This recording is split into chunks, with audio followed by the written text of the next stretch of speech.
Every 14th February, the world celebrates love, hearts, flowers, romance, and desire. Valentine's Day is marketed as harmless, sentimental, and something everyone can enjoy.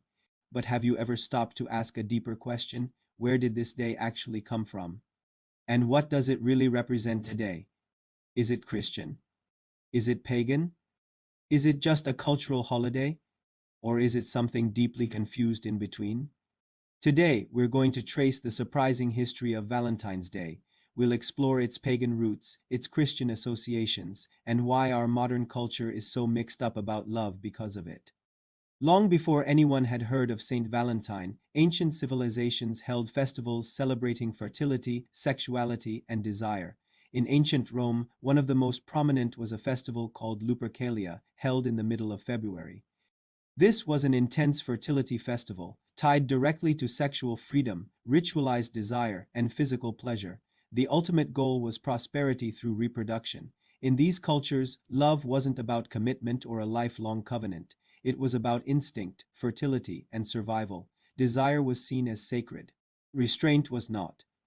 But as Christianity spread through the Roman world, it didn't just absorb these pagan ideas of love, it fundamentally challenged them.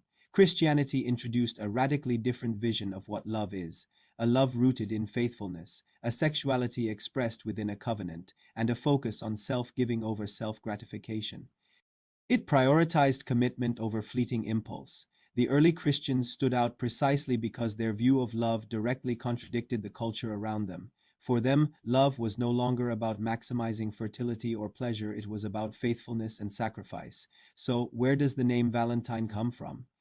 It likely refers to one or more early Christian martyrs.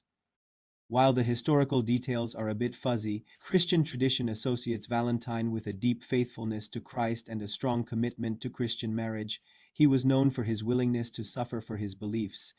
The key takeaway here is that Valentine's original story wasn't about romantic fantasy, it was about moral courage and conviction. Over time, the early church tried to redirect these pagan February festivals by associating them with Christian remembrance. This was a common strategy in early Christian history, replacing pagan meanings with Christian ones. But as the centuries passed, Valentine's Day slowly drifted away from both its pagan roots and its Christian meaning. Romantic poetry in the Middle Ages, ideals of courtly love, and later, powerful commercial forces all reshaped the day into something new.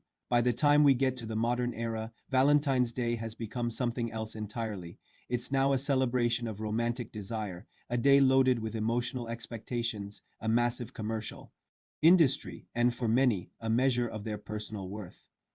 Love got reduced again not to a covenant, but to a feeling and the need for validation. And this brings us to today. Our modern Valentine's Day reflects a culture that is profoundly confused about love. We celebrate love, but commitment is often seen as optional. We praise desire, but faithfulness can feel negotiable. We elevate romance to the highest peak, but we try to avoid the hard work of sacrifice. This confusion creates a lot of anxiety, loneliness, and disappointment.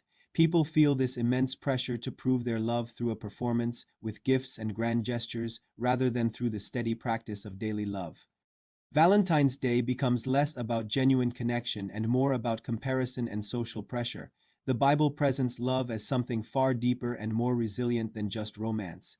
Biblical love isn't seasonal. It doesn't depend on gifts or specific gestures. It is patient, it is faithful, and it is enduring. It thrives in the ordinary, boring days, not just on special, decorated moments. Now, this doesn't mean Christianity rejects romance, of course not, but it refuses to let romance define love. In the scriptural view, love is proven through consistency, sacrifice, and truth, day in and day out. So, what is Valentine's Day? It's not purely pagan, and it's not purely Christian.